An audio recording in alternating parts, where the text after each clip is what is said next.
After Vladimir Putin's decision to install tactical nuclear weapons in Belarus, NATO has denounced Russia's dangerous and irresponsible language.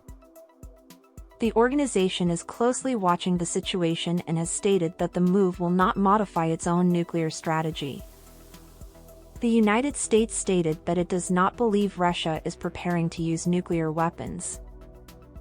Belarus is bordered by Ukraine, as well as NATO members Poland, Lithuania, and Latvia. Ukraine has requested an emergency UN Security Council meeting to discuss the possible threat posed by President Putin's declaration on Saturday. President Putin stated that Moscow would not hand up control of its weaponry to Minsk, and that Belarusian President Alexander Lukashenko, a Kremlin friend and promoter of the Kremlin's invasion of Ukraine, has long discussed the subject with him. Ukraine claims the move violates nuclear non-proliferation treaties, which President Putin denies, comparing it to the US stationing weapons in Europe. But NATO branded Russia's allusion to nuclear cooperation as misleading on Sunday. NATO allies fully respect their international commitments, said NATO spokesperson Ona Lungescu. The military alliance also accused Russia of consistently violating its own arms control commitments, including the country's decision to suspend the New START treaty, a 2010 agreement that limits the number of nuclear warheads held by the US and Russia and gives each the authority to inspect the other's weapons. Josep Borrell, the EU's foreign policy chief, urged Belarus to withdraw from the deal with Putin, warning that if it did, the country would face additional sanctions. Belarus still has the option to stop it, he wrote on Twitter. On Sunday, Ukraine's senior security advisor, Volodymyr Zelensky, accused Russia of holding Belarus hostage with nuclear weapons. Alexei Danilov warned on Twitter that Russia's ambitions would lead to internal destabilization in Belarus, and that anti-Russian sentiment would rise.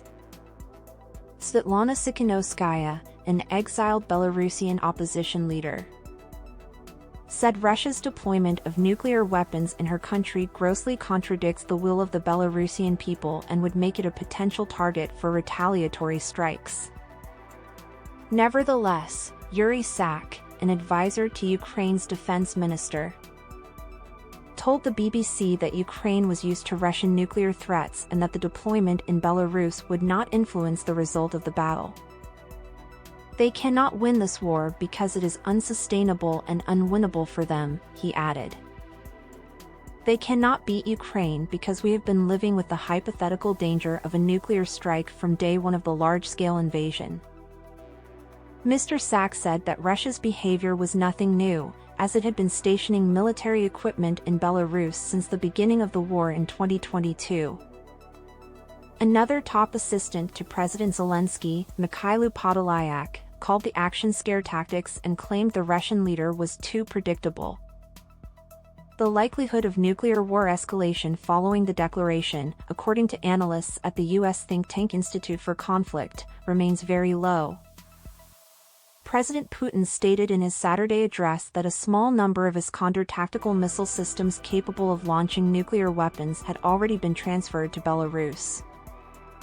Russia will be storing nuclear weapons outside the nation for the first time since the mid-1990s. With the disintegration of the Soviet Union in 1991, weapons were transferred to 4 newly independent states: Russia, Ukraine, Belarus, and Kazakhstan, with the transfer of all warheads to Russia completed in 1996. Russia will begin training personnel to operate the weapons the following week. President Putin stated that the building of a tactical nuclear weapons storage facility in Belarus will be finished by July 1st. The announcement comes just days after Chinese President Xi Jinping's visit to Moscow, during which Russia and China issued a joint statement declaring that all nuclear powers must not deploy their nuclear weapons beyond their national borders, and they must withdraw all nuclear weapons deployed abroad.